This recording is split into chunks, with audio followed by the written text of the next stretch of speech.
আসসালামু আলাইকুম এভরিওয়ান, নিয়ে আসলাম তোমাদের জন্য নতুন আরেকটি গল্প। আশা করি আজকের গল্পটা তোমাদের অনেকটাই ভালো লাগবে। আর ভিডিওটা যারা ইউটিউব থেকে দেখতেছো তারা অবশ্যই চ্যানেলটা সাবস্ক্রাইব করে দিবা। আর যদি ফেসবুক পেজ থেকে দেখো তাহলে পেজটা অবশ্যই ফলো করে দিবা।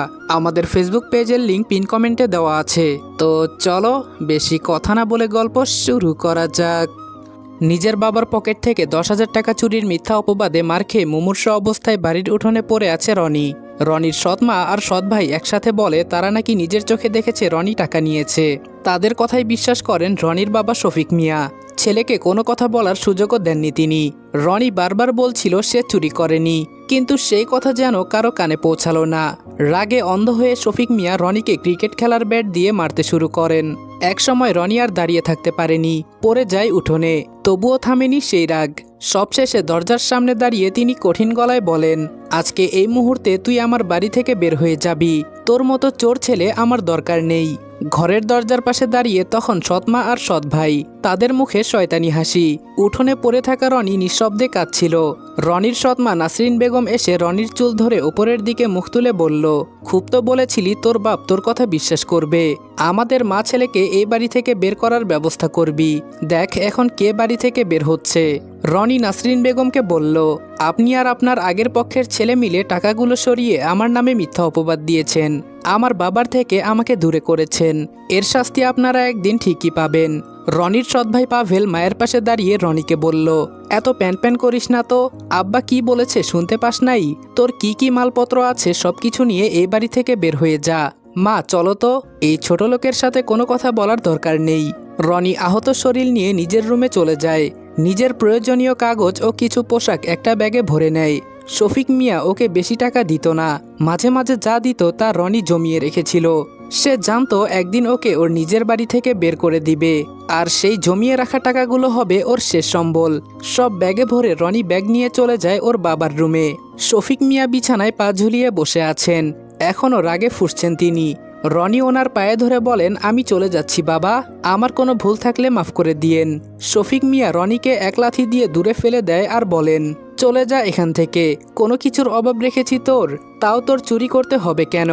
আজকে 10,000 টাকা চুরি করেছিস, কাল আরও টাকা ও সম্পত্তির জন্য আমার গলায় ছুরি চালাবি। এমন ছেলে বেঁচে থাকার থেকে মরে যাওয়া অনেক ভালো। রনি না চাইতেও কান্না করে দিল। তারপর শফিক মিয়ার উদ্দেশ্যে বলল, আমি বারবার বলেছি আমি চুরি করিনি, কিন্তু আপনি আমাকে বিশ্বাস করলেন না বাবা। আর রইল অভাবের কথা। 10 বছর আগে মা মারা যাওয়ার পর আমি বেঁচে আছি কিনা মরে গিয়েছি সেটাও খবর নেওয়ার সময় হয় নাই আপনার। আর আপনি করেছেন আমার অভাব পূরণ। আজকে আমি চলে যাচ্ছি, একদিন আপনি ঠিকই বুঝতে পারবেন আমি সত্যি ছিলাম নাকি মিথ্যা। সেদিন আপনার আফসোস ছাড়া আর কোনো পথই খোলা থাকবে না। চট্টগ্রামের মিরসরাই উপজেলায় নামমাত্র পরিবারের সাথে থাকতো রনি। সেখানে বাস স্ট্যান্ডে একটা ঢাকার বাসে বসে আছে ও। জমানো 1,000 টাকা দিয়ে টিকিট কেটেছে, মানি ব্যাগে টাকা, গন্তব্য অনিশ্চিত। রনি বাসে বসেই ভাবতে থাকে ও কোথায় যাবে আর কি করবে। এতদিন লাথি উষ্টা খেয়ে থাকলেও মাথা গোজার মতো একটা জায়গা তো ছিল, তবে আজকে তাও নেই। রনি যখন নিজের জীবন নিয়ে দুশ্চিন্তা করছে তখন ওর পাশের সিটে বসে ওর বয়সী একটা ছেলে। বাস চলতে শুরু করার কিছুক্ষণ পর ছেলেটা রনিকে বলল, আপনি কি ঢাকা যাচ্ছেন? রনি উত্তর দিল, জি। ছেলেটা আবার বলল, আমিও ঢাকা যাচ্ছি। ও, আমাদের তো পরিচয় হয়নি। আমি রাকিব, আপনি? রনি বেশ বিরক্ত হচ্ছিল, তবুও ভদ্রতার খাতিরে জবাব দিল, আমি রনি। রাকিব কিছুক্ষণ পর আবার বলে, আমি আমার মা ও ছোট বোনের সাথে এখানে দুঃসম্পর্কের আত্মীয়র বাড়ি বেড়াতে এসেছি। আপনিও কি এখানে বেড়াতে এসেছেন? কার সাথে এসেছেন? কে কে আছে আপনার পরিবারে? রনি কিছু বলতে গিয়েও থেমে গিয়ে আবার বলে, আমি এই গ্রামের ছেলে, আমার এই দুনিয়ায় কেউ নেই। ঢাকা যাচ্ছি একটা নতুন জীবন পাওয়ার আশায়। পুরো রাস্তা রাকিব ও রনি বিভিন্ন কথা বলতে বলতে পৌঁছে যায় ঢাকায়। প্রথমে রাকিবের কথায় রনি বিরক্ত হলেও একসময় অভ্যস্ত হয়ে যায়। বাস নিজ গন্তব্যে পৌঁছাতে সন্ধ্যা হয়ে গিয়েছে। রাকিব তার মা ও ছোট বোনকে নিয়ে ভিড়ের মাঝে হারিয়ে যায়।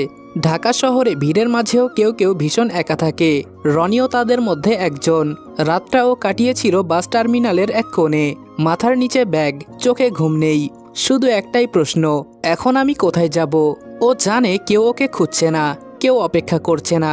এই বিশাল শহরে সে যেন সম্পূর্ণ অচেনা, অপ্রয়োজনীয় এক মানুষ। ভোরের আলো ফুটতেই রনি উঠে দাঁড়ায়। শরীর ক্লান্ত, চোখ লাল, কিন্তু পেটের ক্ষুধা আর বাঁচার তাগিদ তাকে থামতে দেয় না। সে হাঁটতে শুরু করে। একটা দোকান আরেকটা দোকান, তারপর কারখানা, তারপর আবার অন্য কোথাও। কাজ লাগবে? প্রতিবারই একই প্রশ্ন, আর প্রতিবার একই উত্তর, কোনো লোক লাগবে না। দুপুর গড়িয়ে বিকেল হয়ে যায়, পায়ের শক্তি যেন শেষ হয়ে আসছে, পেটের ভেতরটা জ্বলে যাচ্ছে ক্ষুধায়। তবুও সে থামে না, কারণ থামার মতো কোনো জায়গা নেই তার। অবশেষে এক ছোট্ট হোটেলের সামনে দাঁড়িয়ে আবার জিজ্ঞেস করে, ভাই কোনো কাজ হবে? হোটেলের মালিক একটু তাকিয়ে দেখে, হয়তো রনির চোখের ক্লান্তি না বলা কষ্ট দেখে ওনার মায়া হয়। তখন সে বলে, প্লেট বাটি ধুতে পারবি? রনি এক মুহূর্ত দেরি করে না, মাথা নিচু করে বলে, পারবো। সেদিন থেকে শুরু হয় তার নতুন জীবন। সারাদিন গরম পানিতে হাত ডুবিয়ে থালা বাসন ধোয়া, অন্যের ফেলে যাওয়া খাবারের গন্ধে নিজের ক্ষুধা লুকানো, ক্লান্ত শরীর নিয়ে রাতের শেষে এক কোণে ঘুমিয়ে পড়া। হোটেলে অক্লান্ত পরিশ্রম করার পরেও 2 মাস রনির একটা মাথা গোজার ঠাঁই ছিল। 2 বেলা দুমুঠো ভাত পেত। কিন্তু কথায় আছে না, অভাগা যদি সাগরে যায়, সাগরের পানিও শুকিয়ে যায়। সেই অভাগা রনির জীবনে ঝড়টা এলো এক বৃষ্টি ভেজা সন্ধ্যায়। সেদিন হোটেলে প্রচণ্ড ভিড়, বৃষ্টির কারণে বাহিরে পানি জমে গেছে। মানুষজন ভেতরে ঠাসাঠাসি করে বসে খাচ্ছে।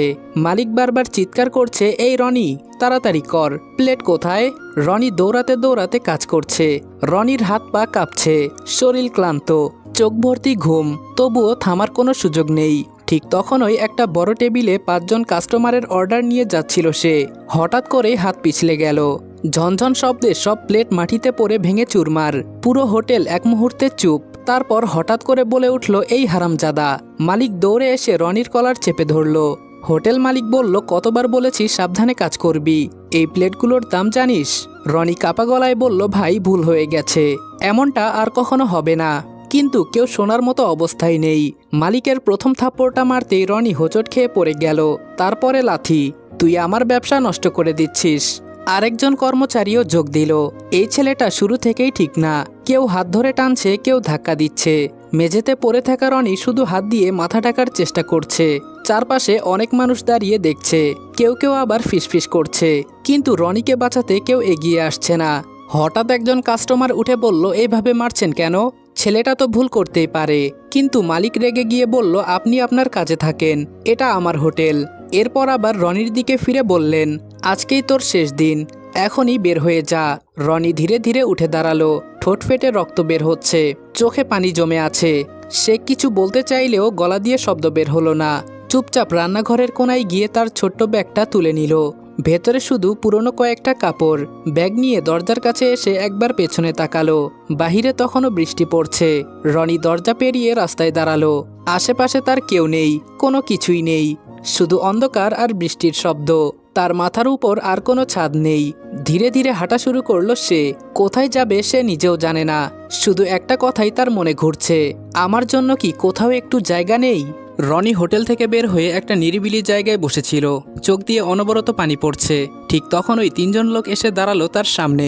এই এত রাতে এখানে কি করছিস? রনি চুপ করে থাকলো। তার হাত আরো শক্ত হয়ে গেল বুকের কাছে। একজন একটু এগিয়ে এসে বলল, টাকা পয়সা যা আছে বের কর। রনির বুকের ভেতর ধক করে উঠল। তার কাছে টাকা বলতে হোটেলের 2 মাসের বেতন 6000 টাকা, এটাই তার শেষ সম্বল। এটাও নিয়ে গেলে ও যে না খেতে পেয়ে মরবে। রনি কিছুটা ভয় পেতে থাকে, কিন্তু সে মাথা নেড়ে বলল, আমার কাছে কিছু নেই। লোকটা হেসে বলল, সবাই এটাই বলে। আরেকজন বলল, চেক কর। একজন তার দিকে হাত বাড়াতেই রনি আচমকা পেছাতে চাইলে 2 জন মিলে তাকে চেপে ধরল। রনি এবার সত্যি ভয় পেয়ে গেল। তার মাথায় শুধু একটাই চিন্তা, টাকাটা গেলে আমি শেষ। সে প্রাণপণে নিজের ব্যাগটা বুকের কাছে চেপে ধরে বলল, ভাই কিছুই নাই, আমাকে ছাড়েন। লোকগুলো বলল, এখানেই কিছু লুকাইছে। একজন জোর করে তার হাত সরানোর চেষ্টা করলো। রনি মরিয়া হয়ে চিৎকার করে উঠল, না ভাই, এটা আমার, ছাড়েন। তার কণ্ঠে কান্না, ভয় আর জেদ সব একসাথেই ফুটে উঠেছে। পরিস্থিতি হঠাৎ করে তীব্র হয়ে গেল। একজন বিরক্ত হয়ে বলল, বেশি নাটক করতেছে। তারপর পকেট থেকে একটা ছুরি বের করলো। আলোতে সেটার ঝলক দেখে রনির শ্বাস আটকে গেল, কিন্তু তবুও সে হাত ছাড়ল না। লোকগুলো বলল, শেষবার বলছি, দিয়ে দে। রনি মাথা নাড়ল, চোখ দিয়ে পানি গড়িয়ে পড়ছে অনবরত। এইটা আমার, আমি দিতে পারবো না। পরের মুহূর্তে রনি ওর পেটে তীব্র ব্যথা অনুভব করে। রনির মুখ থেকে চাপা একটা শব্দ বের হলো। তার শরীর কেঁপে উঠল, কিন্তু হাত এখনো বুকের কাছে চেপে ধরা। লোকগুলো এক মুহূর্ত থমকে গেল, এই পাগলটা ছাড়ছে না কেন? একজন গালাগালি দিয়ে এগিয়ে যেতে নিল। কারো এগিয়ে আসার শব্দ শুনতেই ওদের মাঝে একজন বলে উঠল, এই চল, ঝামেলা বেশি হওয়ার আগে চলে যাই। তারা তাড়াহুড়ো করে সরে গেল। রনি ধীরে ধীরে মাটিতে বসে পড়ল। তার শ্বাস ভারী হয়ে যাচ্ছে, চোখ ঝাপসা, কিন্তু তার ব্যাগ এখনো বুকের কাছে চেপে ধরে আছে।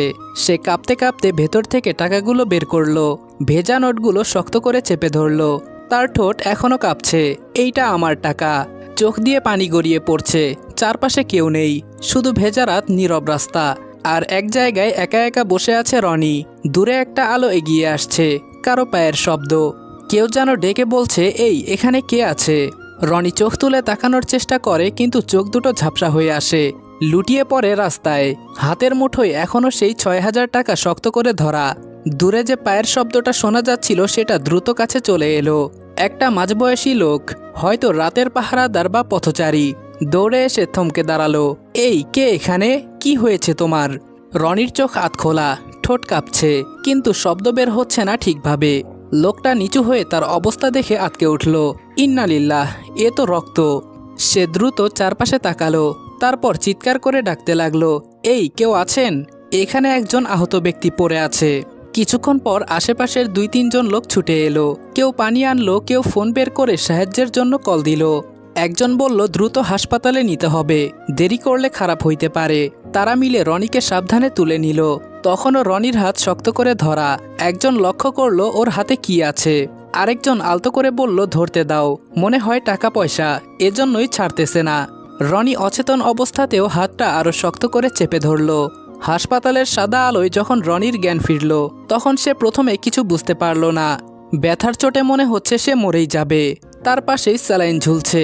রনি আস্তে আস্তে বুঝতে পারে সে একটা হসপিটালে আছে। সে ধীরে ধীরে চোখ ঘুরিয়ে দেখল পাশে একটা লোক দাঁড়ানো, যে তাকে রাস্তা থেকে তুলেছিল। লোকটা তার পাশে চুপচাপ বসে আছে। লোকটা তাকে জেগে উঠতে দেখে হালকা হাসলো। জ্ঞান ফিরেছে তোমার? তুমি কোনো ভয় পেও না, তুমি এখন নিরাপদে আছো। রনি কিছু বলতে গিয়েও থেমে গেল। তার প্রথম চিন্তা টাকা। হঠাৎ সে হাত নাড়তে গেল। রনি হাত নাড়াতেই লোকটা বুঝে ফেলল। পকেট থেকে টাকা বের করে বলল, এইটা খুঁজতেছো? তোমার হাত থেকে নিয়েছিলাম, কিন্তু খুলিনি। তুমি যেভাবে ধরেছিলে, বুঝেছিলাম অনেক কষ্টের জিনিস। রনি চোখের পানি ছেড়ে দেয়। লোকটা আবার ওকে বলে, বাবা, তোমার বাড়ির ঠিকানা অথবা বাবা মা কারো নাম্বার দাও, ওনাদেরকে তোমার কথা জানাতে হবে। ওনারা নিশ্চয়ই তোমার জন্য চিন্তা করছে। রনি ভাঙ্গা ভাঙ্গা কণ্ঠে বলে, এই দুনিয়ায় আমার আপন কেউ নেই আঙ্কেল। আমি বেঁচে আছি নাকি মরে গিয়েছি সেটা জিজ্ঞেস করার মতো কেউ নেই। লোকটা বলল, আসলেই তোমার কেউ নেই? ভদ্রলোকের প্রশ্নে রনি না চাইতেও আবার চোখের পানি ছেড়ে দিল। তারপর জবাব দিল, আছে, তবে না থাকার মতো। রনি ভদ্রলোককে নিজের জীবনের সব ঘটনা খুলে বলল। 10 বছর আগে মা মারা যাওয়া, তারপর বাবার দ্বিতীয় বিয়ে, সেই থেকে সৎ মা এবং সৎ ভাইয়ের অত্যাচার, তারপর বাবার 10,000 টাকা চুরির দায়ে বাবার হাতে মার খেয়ে বাড়ি ছাড়া হওয়া, এবং ঢাকা আসার পর তার সাথে কি কি হয়েছে তাও বলল ওনার কাছে। সবকিছু বলে ওর যেন হালকা লাগছে। ভদ্রলোক সব শুনে ওর মাথায় হাত বুলিয়ে বলে, এই বয়সে অনেক কিছু সহ্য করেছো তুমি। আল্লাহ তোমার জন্য ভবিষ্যতে ভালো একটা জীবন তৈরি করে দিক, এই দোয়াটাই করি। রনি তাচ্ছিল্য হেসে জবাব দেয়, ভালো জীবন ও সুখ আমার জন্য না আঙ্কেল। আচ্ছা আঙ্কেল, আমাকে এখানে ভর্তি করতে আপনার নিশ্চয়ই অনেক টাকা খরচ হয়েছে।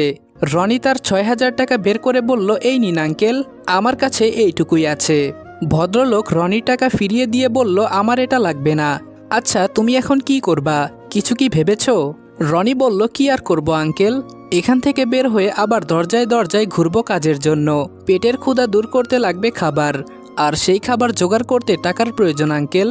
রনিকে অবাক করে দিয়ে ভদ্রলোক বলে ওঠে, তুমি আমার সাথে যাবে আমার বাড়িতে? ওখানে থাকবা, খাবা, মাঝে মাঝে আমার কিছু কাজ করে দিবা, তাহলেই চলবে। কি, যাবে আমার সাথে? রনি ওনাকে জিজ্ঞেস করে, আমাকে বাড়িতে নিয়ে কি লাভ হবে আপনার? আপনি তো আমাকে চিনেনও না, আমি যদি ধোঁকাবাজ হই? ভদ্রলোক একটু হেসে রনির দিকে তাকালেন। সেই হাসিতে কোনো ভয় ছিল না, বরং অদ্ভুত এক শান্তি। সব মানুষকে চিনে নিতে সময় লাগে, কিন্তু কিছু মানুষকে বুঝতে সময় লাগে না। তিনি ধীরে ধীরে বললেন, তোমার চোখে আমি যা দেখেছি ওটা ধোঁকাবাজি না, ওটা একটা বাঁচার লড়াই। রনি চুপ করে রইল। কথাগুলো যেন তার বুকের ভেতর গিয়ে লাগলো। ভদ্রলোক আবারও বললেন, আর যদি ভুলও হই তাহলেও সমস্যা নেই। জীবনে 1-2টা ভুল মানুষকে বিশ্বাস করাই যায়, কিন্তু যদি ঠিক হই তাহলে একটা জীবন বাঁচানো হবে। রনির চোখ আবারও ভিজে উঠল। এতদিন সে শুধু অবিশ্বাস, অপমান আর কষ্ট পেয়েছে। কেউ তাকে এভাবে বিশ্বাস করে কথা বলেনি। রনি একটু থেমে বলল, আমি গেলে আমাকে তাড়িয়ে দিবেন না তো কোনো দিন?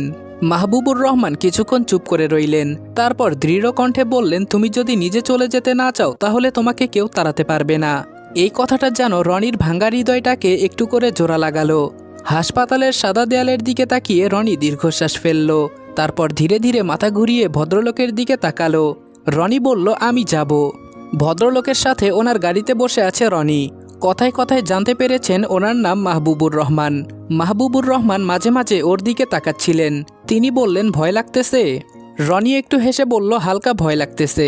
মাহবুবুর রহমান বললেন, ভয় পেও না। কিছুক্ষণ পর গাড়ি একটা বড় গেটের সামনে থামলো। বিশাল লোহার গেট, ভেতরে সুন্দর বাগান, 2 তলা একটা বাড়ি। রনি সেদিকে অবাক হয়ে তাকিয়ে রইল। মাহবুবুর রহমান রনির কাঁধে হাত রেখে বলল, এইটাই আমার বাসা, আজকে থেকে তুমি এই বাড়িতে থাকবে। বাড়িতে ঢুকতে একজন ভদ্রমহিলা এগিয়ে এসে মাহবুবুর রহমানকে বলল, কালকে রাত থেকে কোথায় ছিলে তুমি? তারপর রনির দিকে তাকিয়ে বলল, কে এই ছেলে? মাহবুবুর রহমান সবকিছু খুলে বলল। ভদ্রমহিলা খুশি হলো নাকি রাগ করলো বোঝা গেল না। তিনি মাহবুবুর রহমানকে বলল, আমি ওর জন্য রুম রেডি করতে বলতেছি। রনিকে একটা ছোট কিন্তু পরিপাটি ঘরে নিয়ে যাওয়া হলো। পরিষ্কার বিছানা, একটা টেবিল, জানালার পাশে হালকা পর্দা। রনি ধীরে ধীরে বিছানায় বসে পড়ল। মাহবুবুর রহমান বললেন, এই রুমটা এখন থেকে তোমার, এখানে তুমি নিজের মতো করেই থাকো। রনি চারদিকে তাকালো, তারপর হঠাৎ তার চোখ ভিজে উঠল আর বলল, আঙ্কেল, আমি কি সত্যি এখানে থাকতে পারবো? মাহবুবুর রহমান মৃদু হাসলেন। তিনি বললেন, হ্যাঁ পারবা। রনি আর কিছু বলতে পারল না, শুধু মাথা নিচু করে কান্না চাপতে লাগলো। যেখানে তার বাবা তাকে টাকা চুরির দায়ে বাড়ি থেকে বের করে দিল, সেখানে এক অচেনা মানুষ তাকে মাথা গোজার ঠাঁই দিয়েছে। দরজার ঠকঠক আওয়াজে রনির ধ্যান ভাঙে। একটা ছেলে এগিয়ে আসতে আসতে মাহবুবুর রহমানকে বলল, আব্বু, তুমি কাল সারা রাত কোথায় ছিলে? আবার শুনলাম কাকে নাকি সাথে করে নিয়ে এসেছো। কই, আমার সাথে পরিচয় করিয়ে দাও। মাহবুবুর রহমান পরিচয় করানোর উদ্দেশ্যে রনিকে দেখাতেই ছেলেটা বলে উঠল, আরে রনি, তুমি? রনি নিজেও অবাক হয় 2 মাস আগে বাসে পরিচিত হওয়া রাকিবকে এখানে দেখে। মাহবুবুর রহমান ছেলের উদ্দেশ্যে বলে, তুই ওকে চিনিস? রাকিব বলল, হ্যাঁ, 2 মাস আগে মিরসরাই থেকে ঢাকা ফেরার বাসে উনি আর আমি পাশাপাশি সিটে বসে এসেছি। উনি কি আজকে থেকে আমাদের বাড়িতে থাকবে? মাহবুবুর রহমান ছেলেকে বলল, হ্যাঁ, ও এ বাড়িতেই থাকবে, আজকে থেকে ও এই বাড়ির একজন সদস্য। অপরদিকে রনির সৎভাই বলল, মা, ওই ছোট লোকের বাচ্চা সত্যি সত্যি আর ফিরে আসলো না? পাভেলের কথায় নাসরিন বেগম শয়তানি হাসি দিয়ে বলল, ফিরে আসার জন্য কি ওকে এই বাড়ি থেকে বের করেছি? কত কাঠখড় পোড়াইতে হয়েছে ওই সতীনের ছেলেকে বিদায় করতে। পাভেল হেসে জবাব দেয়, মা, তুমি কি খেলাটাই না খেললে? এদিকে 10,000 টাকা আমার হয়ে গেল, অন্যদিকে তোমার আমার চিরশত্রু বাড়ি থেকে বিদায় নিল। হঠাৎ করে পেছন থেকে শফিক মিয়া বলে উঠলেন, তার মানে আমি এতদিন দুধকলা দিয়ে কালসাপ পুষেছি, আমার বাড়ি থেকে আমার ছেলে দূর করার জন্য এত কিছু করতেছিস তোরা? শফিক মিয়ার গলা শুনে মা ছেলে তড়িঘড়ি করে পেছনে তাকায়, দেখতে পায় শফিক মিয়া রাগে ফুঁসছেন। নাসরিন বেগম তাড়াতাড়ি করে শফিক মিয়ার সামনে এসে বলল, তোমার কোনো ভুল হচ্ছে, আমরা কেন রনিকে এই বাড়ি থেকে বের করতে যাব? ও তো চুরি করেছে, তাই তো তুমি ওকে মেরে বাড়ি থেকে বের করে দিলে। শফিক মিয়া নাসরিন বেগমের চুলের মুঠি ধরে চিৎকার করে বললেন, আর একটা কথাও বললে তোর জিভ কেটে ফেলবো কাল নাগিনী। আমার ভুল হচ্ছে, আমি এতক্ষণ নিজের কানে যা শুনেছি সব ভুল। তোকে বিয়ে করে আনার পর থেকে আমার ছোট্ট ছেলেটাকে শুধু অত্যাচার করে গিয়েছিস। আমার কাছে ওর নামে মিথ্যা কথা বানিয়ে বানিয়ে বলতি। আমিও কত বোকা, আমার ছেলের কথা বিশ্বাস না করে এই কালনাগিনী আর ওর ছেলের কথা বিশ্বাস করতাম। পাভেল মাকে ছাড়ানোর জন্য বলে, কি করতেছেন আব্বা? মাকে মারছেন কেন? বেশ করেছে ওই ছোট লোকের বাচ্চাকে মা এই বাড়ি থেকে বের করে দিয়ে। ওই ছোট লোকের বাচ্চা বড় বড় কথা বলতো, আমাকে আর আমার মাকে নাকি এই বাড়ি থেকে বের করে দিবে। এখন কে বাড়ির বাহিরে ভালো করে দেখুক। শফিক মিয়া আরও চিৎকার করে বললেন, খবরদার পাভেল, আমার ছেলেকে ছোট লোকের বাচ্চা বলবি না। ছোট লোকের বাচ্চা তো তুই। আমি যদি তোর মাকে বিয়ে না করতাম, তুই আর তোর মা না খেতে পেয়ে মরতি। আজকেই তুই আর তোর মা আমার বাড়ি থেকে বের হয়ে যাবি, তারপর বুঝতে পারবি কে ছোট লোক। শফিক মিয়ার কথা শেষ হতেই নাসরিন বেগম ওনার পায়ে পড়ে যায়, কাঁদতে কাঁদতে বলে, এসব কি বলছো তুমি? আমরা এই বাড়ি থেকে চলে গেলে কোথায় থাকবো, কি করব, কি খাবো? শফিক মিয়া বললেন, আমার ছোট ছেলেটা এখন কোথায় আছে, কি করছে আর কি খাচ্ছে জানিস? জানিস না? তোদের কথার ফাঁদে পড়ে আমি ওকে এই বাড়ি থেকে বের করে দিয়েছি। এখন আমি আমার ছেলেকে কিভাবে খুঁজে পাবো জানি না। তোদের মতো আপদ আমার দরকার নেই। আজকে এই মুহূর্তে তোরা মা ছেলে আমার বাড়ি থেকে বের হয়ে যাবি, কথা শেষে শফিক মিয়া সেদিন যেভাবে রনিকে লাথি দিয়ে দূরে সরিয়ে দিয়েছিল, আজকে নাসরিন বেগমকে একইভাবে লাথি দিয়ে দূরে সরিয়ে দেন। এরপরে শফিক মিয়া সেখান থেকে চলে যায়। আসসালামু আলাইকুম এভরিওয়ান। সৎ মায়ের অপবাদ গল্পের প্রথম পর্ব এখানে শেষ করলাম। ভিডিওটা ভালো লাগলে লাইক, কমেন্ট এবং শেয়ার করতে ভুলবা না। আর চ্যানেলে নতুন হলে অবশ্যই সাবস্ক্রাইব করে দিবা। আমাদের চ্যানেল কিন্তু 100K খুবই কাছাকাছি, আর সর্বোচ্চ 400 থেকে 500টা সাবস্ক্রাইবার লাগে। তো আমাদের চ্যানেলে অনেকে আছে যারা গল্প শোনো এবং গল্প শোনা শেষে লাইক কমেন্ট কিছুই না করে চোরের মতো আবার চলে যাও। তো তাদের কাছে আমার রিকোয়েস্ট থাকবে, অবশ্যই চ্যানেলে সাবস্ক্রাইব করা না থাকলে চ্যানেলটা সাবস্ক্রাইব করে দিবা। তো দেখা হচ্ছে তোমাদের সাথে নেক্সট ভিডিওতে। ততক্ষণ ভালো থাকবা, সুস্থ থাকবা। আল্লাহ হাফেজ।